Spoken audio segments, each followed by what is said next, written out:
and helping verb. अच्छा कल हम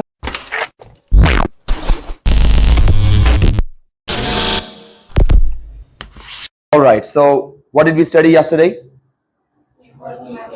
We studied about main verb and helping verb.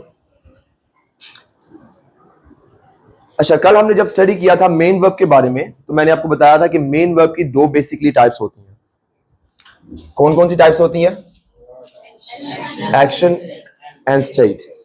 अगर कोई वर्ब एक्शन को डिस्क्राइब करता है तो उसे हम एक्शन वर्ब कहते हैं, और अगर कोई वर्ब स्टेट को डिस्क्राइब करता है तो उसे हम स्टेटिव वर्ब कहते हैं। Let us talk about the helping verb. Helping verb क्या है और इसे हम कहां पे यूज करते हैं?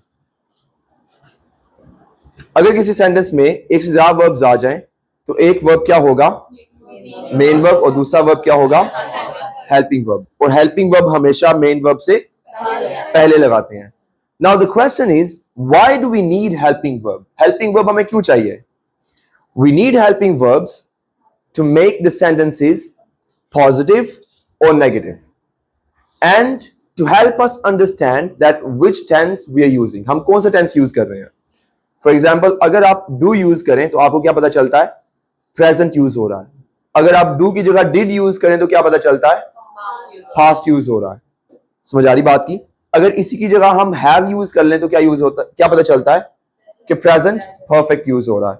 तो बेसिकली हेल्पिंग वर्ब जो है वो हमें या तो टेंस बता रहा होता है या हमारे नेगेटिव या क्वेश्चंस बनाने में हेल्प कर रहा होता है। आज हम स्टडी करेंगे एक्शन के बारे में। As you know that we are actually studying about present simple tense. Present simple is one of the most common tenses in English language. If you know present simple well and you know how to use it, you know 60 to 70% English language.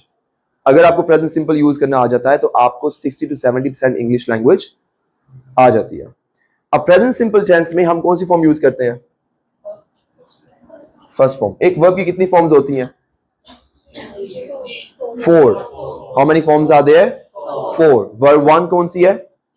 जिसे हम infinitive बोलते हैं। Verb 2 जिसे हम past simple बोलते हैं। Verb 3 past participle, और Verb 4 present participle जिसे हम ing form भी बोलते हैं। ठीक है? Present simple tense में हमने कौन सी फॉर्म यूज करनी है?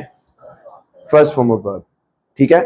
लास्ट क्लास में हमने स्टडी किया था is am are को, और is am are को भी हमने प्रेजेंट सिंपल में स्टडी किया था, क्योंकि is am are क्या है? First forms.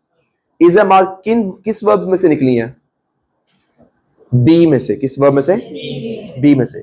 बी को हम प्रेजेंट में डायरेक्टली यूज नहीं कर सकते, इसीलिए हम बी की फॉर्म्स को यूज करते हैं। बी को हम किस तरह यूज करते हैं? is am are, is according to the pronouns या according to the subject। यानी जो नाउन है अगर सिंगुलर है तो is लगाएंगे, अगर आई यूज करें तो am लगाएंगे, अदरवाइज प्लूरल के लिए आर लगाएंगे। जब हम एक्शन की बात करते हैं तो हम बेसिकली बात कर रहे होते हैं अपनी रूटीन की। अब रूटीन क्या होती है? जो काम हम हर रोज करते हैं। फॉर एग्जाम्पल सुबह उठना, मॉर्निंग वॉक पे जाना, ब्रेकफास्ट करना, ये क्या है? आपकी रूटीन के एक्शंस। जब आप अपनी रूटीन के बारे में बताते हैं, देखिए टेंसेस क्या हैं? Why do we need tenses? Tenses को समझने की जरूरत क्यों है? So that we can actually understand कि हमने डिफरेंट सिचुएशंस में किस तरह के सेंटेंसेस बनाने हैं। हर सिचुएशन के लिए एक अलग से टेंस है, एक अलग से सेंटेंस बनाते हैं हम। जैसे फॉर एग्जांपल अगर रूटीन की बात हो रही है तो इसके लिए हम वर्ब 1 यूज करते हैं। अगर हम बात करते हैं अपने कंप्लीटेड एक्शंस की तो उसके लिए हम कोई और टेंस यूज करते हैं। हम अभी बात कर रहे हैं रूटीन की, तो हम present simple first form use करेंगे। रूटीन क्या है? जो हम हर रोज करते हैं। जैसे फॉर एग्जांपल गुड। अब सुबह उठने के लिए हमारे पास वर्ब कौन सा है? Get up. उसके बाद शावर लेना, टेक अ शावर,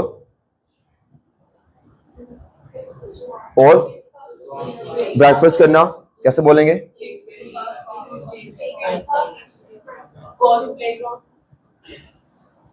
ब्रेकफास्ट में टेक यूज करते हैं। क्या क्यों यूज करते हैं? टेक टेक आप हैव भी यूज कर सकते हैं, टेक भी यूज कर सकते हैं, ईट भी यूज कर सकते हैं, राइट? ये इनको हम एक दूसरे की जगह पे यूज कर सकते हैं। ओके, अब ये वर्ड जो है ये ब्रेकफास्ट किस तरह से बोलेंगे इसे? ब्रेकफास्ट,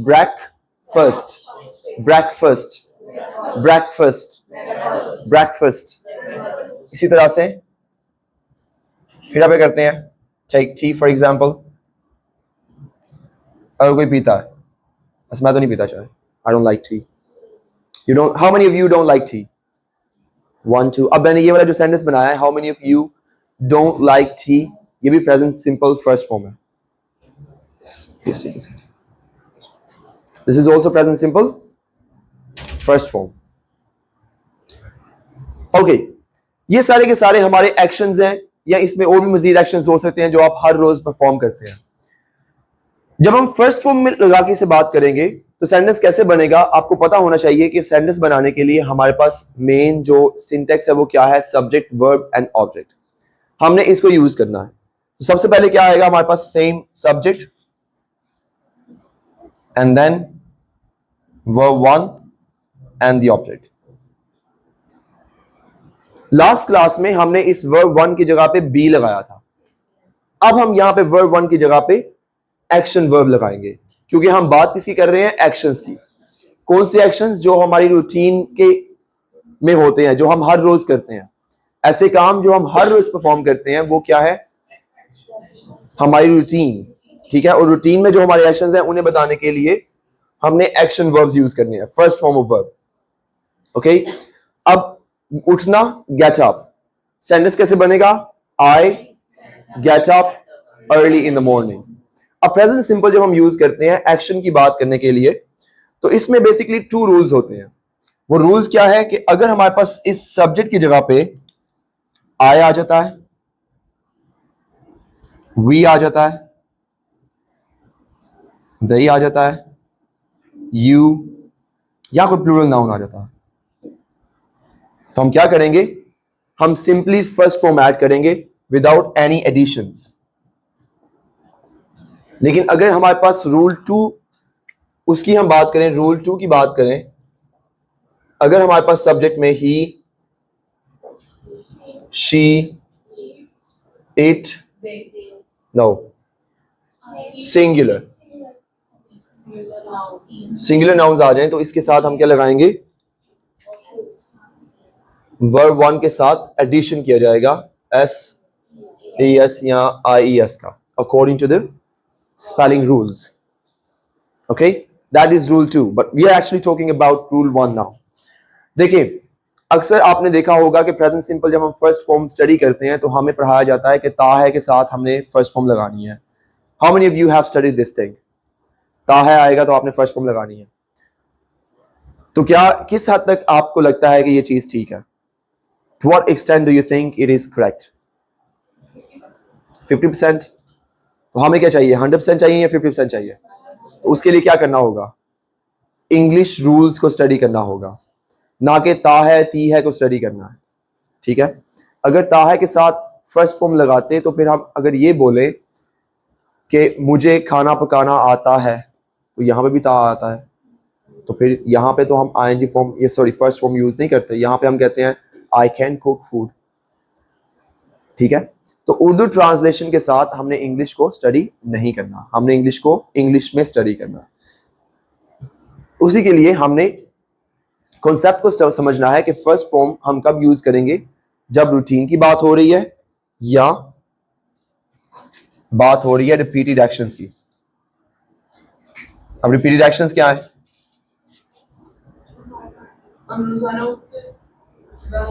एक रूटीन होती है जो आप हर रोज करते हैं। रिपीटेड एक्शंस क्या हैं? जो एक खास फिक्स्ड टाइम पीरियड के बाद रिपीट हो रहे हैं। रूटीन भी वैसे रिपीट हो रही होती है, आप इसे रिपीटेड एक्शंस कह लें या रूटीन कह लें, both are the same things almost, right? जैसे फॉर एग्जांपल वीकली कोई काम आप करते हैं, वीकली आप अपने फ्रेंड्स के साथ बाहर जाते हैं आउटिंग के लिए, that is your repeated action.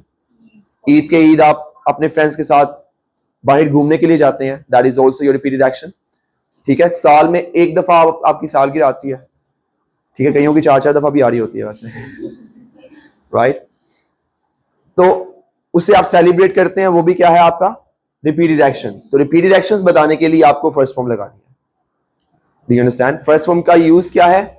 Repeated action. First form का यूज क्या है? जब हम रूटीन की बात कर रहे हैं या रिपीटेड एक्शंस की बात कर रहे हैं। Clear? Let us make some sentences. अब मेरी रूटीन क्या है? मैं सुबह उठता हूं, सेंटेंस कैसे बनाऊंगा इंग्लिश में? I get up early in the morning. उठने के बाद फ्रेश होता हूं, I get fresh, right? Brush करता हूं, I brush my teeth, okay? उसके बाद मॉर्निंग वॉक के लिए जाता हूं, आई गो फ्रॉम मॉर्निंग वॉक, ठीक है? वापिस आकर शावर लेता हूं, आई टेक अ शावर, ठीक है?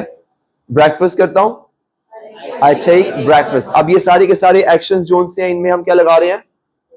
First form. क्यों लगा रहे हैं? Because we are actually talking about our routine. हम रूटीन के बारे में बात कर रहे हैं, हम रिपीटेड एक्शंस के बारे में बात कर रहे हैं, इसीलिए हम फर्स्ट फॉर्म लगा रहे हैं।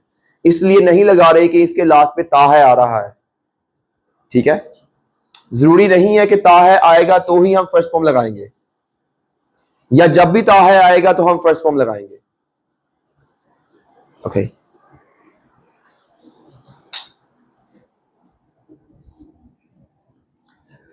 So whenever we actually talk about our routine or repeated actions, we need to use first form verb.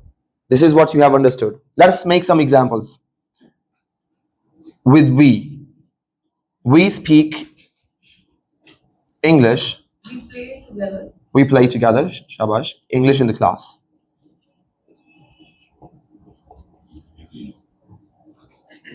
इसके अलावा भी हम प्रेजेंट सिंपल यूज करते हैं जनरल ट्रूथ्स के लिए, ऐसी चीजें जो हमेशा सेम रहती हैं। जैसे फॉर एग्जांपल, जो जमीन है वो सन के गिर्द घूमती है, तो ये भी क्या है? एक ऐसा जनरल ट्रूथ या फैक्ट जो चेंज नहीं होता, ठीक है? जब भी पानी को आप गर्म करते हैं तो वो इवेपोरेट होता है।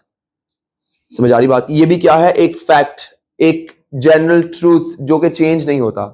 तो ऐसी जो चीजें होती हैं, इनके लिए भी हम फर्स्ट फॉर्म यूज करते हैं। ऐसे फैक्ट्स, ऐसी चीजें जो चेंज नहीं होती, जो हमेशा ट्रू रहती हैं और वैसे ही सेम कंडीशन में रहती हैं, उन्हें बताने के लिए भी हम फर्स्ट फॉर्म यूज करते हैं। क्लियर? अब जब हम सेंटेंस को नेगेटिव बनाएंगे, देखें यहां पे हमारे पास कितने कितने वर्ब्स हैं? How many verbs are there? सबसे पहले वी क्या है? The subject, right? It is our subject. What is speak? It is our verb, verb 1, and rest of the part is our object. Now how many verbs are there? There is only one verb, and if there is one verb, that means it is our main verb, okay? If there are two verbs, then that means that one verb has to be a helping verb and the other verb has to be the main verb.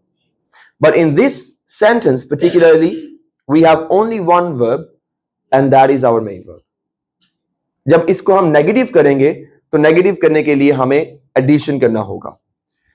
जब हम sentence negative करते हैं या questions बनाते हैं, तो जिन sentences में हमारे पास पहले से पॉजिटिव सेंटेंसेस में हेल्पिंग वर्ब्स नहीं होते, उनमें हमें हेल्पिंग वर्ब्स का एडिशन करना पड़ता है। लेकिन कुछ टेंसेस ऐसे हैं जिनमें हेल्पिंग वर्ब पॉजिटिव सेंटेंसेस में भी मौजूद होते हैं। जैसे for example, I am cooking. अब इसमें दो वर्ब्स हैं, एम और कुकिंग। एक क्या है? हेल्पिंग वर्ब, दूसरा क्या है? Main verb. हेल्पिंग वर्ब कौन सा है? एम, और मेन वर्ब कौन सा है? कुकिंग। अब इसमें दो वर्ब्स हैं, सेंटेंस पॉजिटिव है। जब इसको नेगेटिव करेंगे तो हम किसी और वर्ब का एडिशन नहीं करेंगे, लेकिन यहां पे हमारे पास एक वर्ब है, इसलिए इसको नेगेटिव करने के लिए हमें एडिशन करना है। अब प्रेजेंट सिंपल में जिस हेल्पिंग वर्ब का हम एडिशन करते हैं, that is do. Does basically he sheet के साथ बनता है। जब हम ही शीट यूज करते हैं तो उसके लिए नेगेटिव करने के लिए हमें डस चाहिए होता है। अभी हम बात कर रहे हैं आई वी दे यू की, तो हेल्पिंग वर्ब हमारे पास क्या होगा? डू। डू के साथ हम नॉट लगाएंगे तो नेगेटिव सेंटेंस बनेगा। What will be the contracted form? Don't. Thank you so much indeed. The contracted form will be don't. Let us make examples. We speak English in the class. We don't speak English. We don't speak Spanish in the class. Okay? I get up at 7 o'clock. I don't get up at 10 o'clock. 10 o'clock. मैं 10 बजे नहीं उठता. Right? अब for example आप कहते हैं मैं सुबह चाय नहीं पीता या चाय नहीं पीती, तो फिर I don't take tea. I don't drink tea or I don't take tea. Both are fine. Okay? समझ आ रही बात की? नेगेटिव सेंटेंस बनाने के लिए हमें क्या यूज करना है? Don't. For example, they don't live here. They don't live here. अब ये क्या है? एक फैक्ट, एक जनरल ट्रूथ कि वो लोग यहां पर नहीं रहते. Do you understand? इसमें verbs कितने हैं? कौन सा? Live. तो ये क्या है? Helping verb. Yes. तो किसने कहा है one verb? How many verbs are there? Two. कौन कौन से? एक ये do और एक ये live. What is do? Helping verb. And what is live? Main verb. Clear? समझ आ गई चीजों की? Okay. Now let's make some questions. अगर हमने किसी से पूछना है किसी की रूटीन के बारे में, तो हम हेल्पिंग वर्ब को कहां पे लेके आएंगे? प्रीवियस क्लास में भी हमने स्टडी किया था कि जब हम क्वेश्चंस बनाते हैं तो क्या करते हैं? हेल्पिंग वर्ब को स्टार्ट पे लेके आते हैं. तो यहां पे भी हमारे पास हेल्पिंग वर्ब क्या है? डू. तो डू को कहां पे लेके आएंगे? क्वेश्चन बनाइए. Let's make a question with you. Do you live के अलावा कोई और वर्ब यूज करें ना? Do you read newspaper? Do you come in ELT? Good. Do you read newspaper? Answer. अब देखें, जब क्वेश्चन स्टार्ट होगा हेल्पिंग वर्ब के साथ तो आपने मेन वर्ब को रिपीट नहीं करना. You don't have to repeat the main verb. You can give the answer with only the helping verb. For example, अगर आपने yes में आंसर देना है तो आप बोलेंगे yes I do. It is not compulsory that you say yes I read newspaper. Yes I do. और अगर नहीं तो फिर no I don't. अगर आपका बहुत ज्यादा दिल कर रहा है ये सेंटेंस बोलने का पूरा, तो फिर आप इसे इस तरह से बोलेंगे yes I do, I read newspaper. फिर भी पहले हमेशा आपने ये शॉर्ट आंसर देना है. उसके बाद अगर आप डिटेल्स ऐड करना चाहते हैं तो आप ऐड करें. For example, do you read newspaper? Yes I do, I read newspaper every day. अब ये मैंने डिटेल्स ऐड की हैं. डिटेल्स कब ऐड की हैं? पहले मैंने शॉर्ट आंसर बोला है. No I don't like reading newspaper. पहले मैंने शॉर्ट आंसर बोला, फिर उसके बाद डिटेल्स ऐड की है. अगर आपसे क्वेश्चन होता है WH वर्ड के साथ, अब WH वर्ड क्या होता है बताइए? What?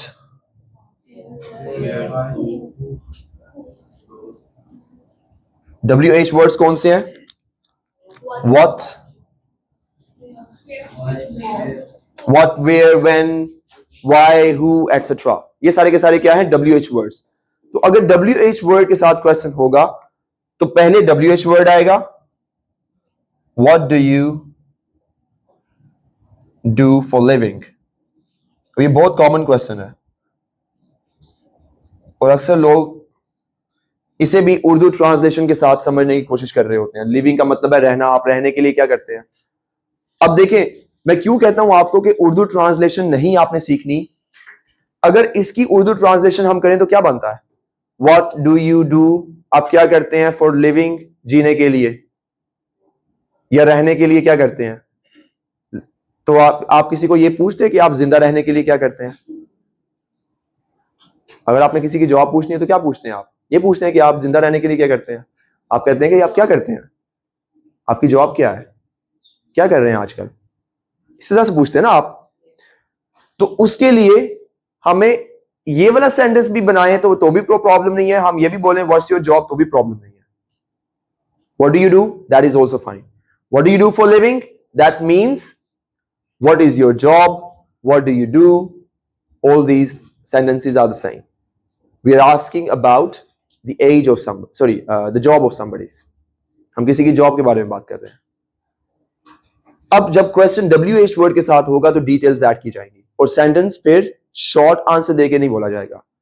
फिर आपने आंसर ऐसे नहीं देना yes I do, no I don't. फिर आपने कैसे आंसर देना है? फिर आपने बताना है जो आपसे पूछा गया है. What do you do for living? I am a teacher. I am a trainer. और फॉर एग्जाम्पल अगर आपकी कोई जॉब नहीं है आप बोल सकते हैं I am a student. I don't have a job. Okay? What time do you get up in the morning? I get up at 7 o'clock. जब आप IELTS टेस्ट में जाते हैं तो अक्सर स्टूडेंट्स मिस्टेक क्या करते हैं कि जब एग्जामिनर उनसे क्वेश्चंस पूछते हैं, for example what's your name, तो वो कैसे कहते हैं महद. Where are you from? Gujranwala. They don't make proper sentences. जब आपसे क्वेश्चन WH वर्ड के साथ हो रहा है तो कोशिश करें कि कंप्लीट सेंटेंसेस बोल के आंसर दें. And when you are in an exam, you try to make more and more sentences. हमेशा कोशिश करें, चाहे आप एग्जाम में हैं, चाहे आप क्लास में प्रेजेंटेशन दे रहे हैं, क्लास में स्पीकिंग कर रहे हैं, फिर भी कोशिश करें कि ज्यादा से ज्यादा बोलें. जितना ज्यादा आप बोलेंगे उतनी ज्यादा आपकी प्रैक्टिस होगी. Clear? So, what time do you get up in the morning? I get up at 6 o'clock. What do you eat for breakfast? Paratha. No. Pura sentence. I eat egg and paratha. Do you understand? What do you drink in the morning? I drink milk. Right? Or I drink tea. I drink coffee. Proper sentences बोल के answer देना है. समझ आ रही बात की? So what did we study today? We studied about first form. Why do we use first form? To talk about routine, repeated actions, general truths, facts. If we talk about the first rule, that is with I, we, they, you. When we use I, we, they, you, we are going to use first form of verb.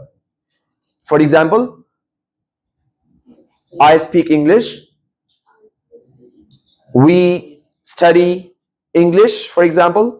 Come on, make more examples. We play together. We play together. We come to school. अब देखें, अगर मैं sentence इस तरह से बनाऊं तो ये ठीक है? क्या मिस्टेक है? क्या मिस्टेक है? ठीक तो है. We are understand you. We understand you. We understand you. तो क्या मिस्टेक है इसमें? आर नहीं आएगा. क्यों नहीं आएगा? लेकिन अगर हम इसकी उर्दू ट्रांसलेशन देखें तो सेंटेंस तो ये होता है कि मैं आपको समझता हूं, तो हूं के लिए आ नहीं लगाना. सर क्या अगर हम यहाँ पर do apply करते हैं तो वो सही होगा? डू हम एम्फेसिस के लिए करते हैं. डू तो यहां पे भी यूज हो सकता है. आई डू स्पीक इंग्लिश, इसका मतलब है मैं इंग्लिश बोलता हूं. आप जोर दे के बात कर रहे हैं, आप एम्फेसिस दे के बात कर रहे हैं. You are actually emphasising the verb. आप मेन वर्ब को एम्फसाइज करने के लिए डू यूज करते हैं पॉजिटिव सेंटेंस में. पॉजिटिव सेंटेंस में हेल्पिंग वर्ब डू तब यूज किया जाता है, डू या डज तब यूज किया जाता है जब आप एम्फसाइज कर रहे होते हैं, जब आप जोर दे के बात कर रहे होते हैं. अच्छा, एक और चीज यहां पे ये सेंटेंस मैंने लिखा है, ये मैंने सेंटेंस इसलिए लिखा है, इसलिए भी लिखा है ताकि आपको उर्दू ट्रांसलेशन वाला जो एक प्रॉब्लम है वो भी क्लियर कर सकूं. अगर हम उर्दू में किसी को कहें कि मुझे आपकी समझ आ रही है, तो इंग्लिश में सेंटेंस कैसे बनता है? I'm getting you. अंडरस्टैंड के साथ कैसे बनाएंगे? I am understanding you. I understand you. अब वहां पे भी आप अंडरस्टैंड फर्स्ट फॉर्म यूज करते हैं, लेकिन उर्दू में सेंटेंस क्या है कि मुझे आपकी समझ आ रही है. तो रही है के लिए तो आईएनजी फॉर्म हमने स्टडी की हुई है, तो यहां पे भी आईएनजी फॉर्म क्यों नहीं आ रही? उसकी रीजन ये है कि हम अंडरस्टैंड के साथ आईएनजी फॉर्म यूज नहीं कर सकते, because it is a stative verb. कुछ वर्ब्स ऐसे होते हैं जो सिर्फ स्टेट बताते हैं. आईएनजी फॉर्म सिर्फ तब आती है जब एक्शन की बात हो. When you're not talking about action, you're talking about state, you cannot use an ing form. समझ आ गई चीजों की? Clear? Do you have any questions? All right, thank you so much.